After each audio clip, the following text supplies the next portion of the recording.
బలవంతపు సంగీతం. అక్బర్ చక్రవర్తి ఆస్థానంలో ఉండే గాయకుని పేరు తాన్సేన్. తాన్సేన్ ప్రపంచ ప్రఖ్యాతి చెందిన గొప్ప గాయకుడు. అక్బర్ వద్దనే వీర్బల్ అనే పరిహాసకుడు కూడా ఉండేవాడు. అతడు చక్రవర్తికి ప్రాణ సమానుడు. ఒకనాడు వీర్బల్ చక్రవర్తి వద్దకు పోయి, ప్రభు, దీపరాగం చాలా గొప్పగా ఉంటుందంటారు, అదొక్కసారి వినాలనుంది అంటూ తన కుతూహలాన్ని వెల్లడించాడు. అందుకు చక్రవర్తి, దానికేముంది, ఇప్పుడే విందువు గాని అని చెప్పి వెంటనే తాన్సేన్ను పిలిపించి దీపక రాగం పాడమని ఆజ్ఞాపించాడు. ఆ కాలంలో సంగీత విద్వాంసులు దీపక రాగాన్ని ఎవరి ముందు పాడేవారు కాదు. కానీ ఏం చేయటం, ఇష్టమున్నా లేకపోయినా తాన్సేన్ ప్రభు ఆజ్ఞను పాటించే తీరాలి. అందుచేత మారు ఆలోచన లేకుండా తాన్సేన్ దీపక రాగాన్ని ఆలపించాడే కానీ ఆ సమయాన తాన్సేన్కు హృదయం లోపల ఒక విధమైన జ్వాల దహించి వేస్తున్నట్లుగా అనిపించింది.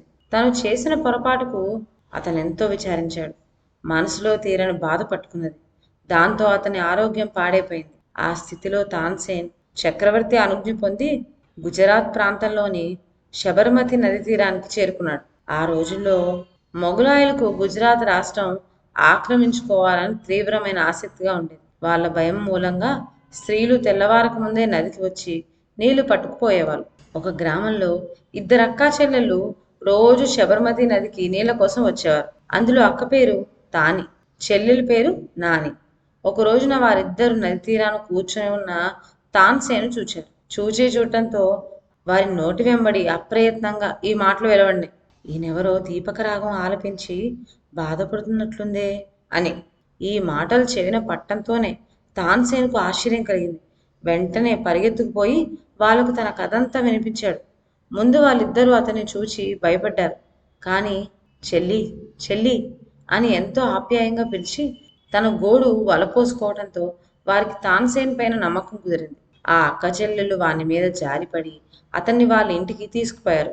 అతను కొంచెం స్థిమితపడిన తర్వాత నాని మధుర స్వరంలో మేఘమల్లార్ రాగం పాడి వినిపించింది. ఒక్కసారి కాదు, అనేక సార్లు ఆమె పాడి వినిపించింది. మేఘమల్లార్ రాగం దీపక రాగానికి విరుగుడు కావటం చేత కొంతసేపటికల్లా తాన్సేన్ను దహిస్తూ ఉన్న మనోవ్యాధి నయమైంది. తాన్సేన్ ఆరోగ్యం కుట్టుపడగానే ఆ అక్క చెల్లెళ్ళు ఈ రహస్యం ఎవ్వరికీ చెప్పను అని ఒట్టు వేయించుకొని అతన్ని సాగనంపారు. తాన్సేన్ కొన్నాళ్లకు ఢిల్లీ నగరం చేరాడు. తాన్సేన్ ఆరోగ్యం బాగుపడటం చూచి చక్రవర్తి చాలా సంతోషించాడు. ఇలా అతని ఆరోగ్యం కుదుటపట్టడానికి కారణం ఫలానా అని విద్వాంసుల వల్ల తెలుసుకున్నాడు చక్రవర్తి. అప్పటి నుండి ఆయనకు మేఘమల్ రాగం వినాలని గట్టి కుతూహలం పట్టుకున్నది. ఇప్పుడు మేఘమల్లార్ ఆలాపించమని చక్రవర్తి తాన్సేన్కు ఆజ్ఞాపించాడు. తనకు ఆ రాగం రాదని ఎంత చెప్పినా ప్రభువు వినిపించుకోలేదు. చివరకు తన ప్రాణరక్షణ కోసమని తాన్సేన్ ఆ అక్క చెల్లెల సంగీతం వెల్లడించక తప్పింది కాదు. చక్రవర్తి బలవంతాన తాన్సేన్ ఆయనను శబర్మతి నది తీరానికి తీసుకువెళ్ళాడు. మామూలు ప్రకారం తానీ నానీలు నదికి వచ్చారు. వారిద్దరూ తాన్సేన్ని, అతడి వెంటున్న చక్రవర్తిని గుర్తించారు. చక్రవర్తి వారి వద్దకు పరిగెత్తుకుపోయి, అమ్మాయిలు, ఒకసారి మేఘమల్లార్ పాడి వినిపించరు అని వేడుకున్నాడు.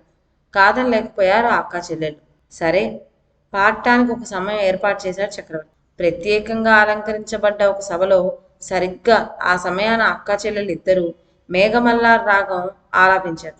చక్రవర్తి తన్మయుడే వారిద్దరికీ వారి వారి భర్తల పేరట కోరకుండానే 2 పెద్ద జాగిరాలు వ్రాసిచ్చాడు. తానీ నానీలు సంగీత విద్యలో ప్రవీణులే కాదు, వారిద్దరూ మహాపతివ్రతలు.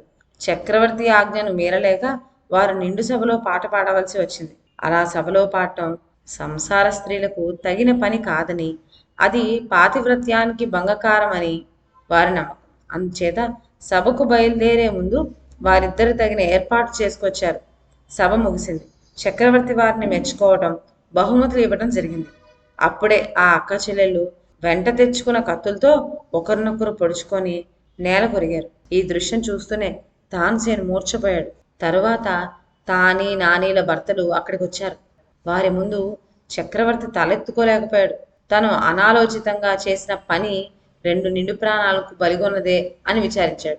అక్క చెల్లెలు ఇద్దరు సభకు పోయే ముందు వారి భర్తల పేర ఉత్తరాలు వ్రాసి ఉంచారు.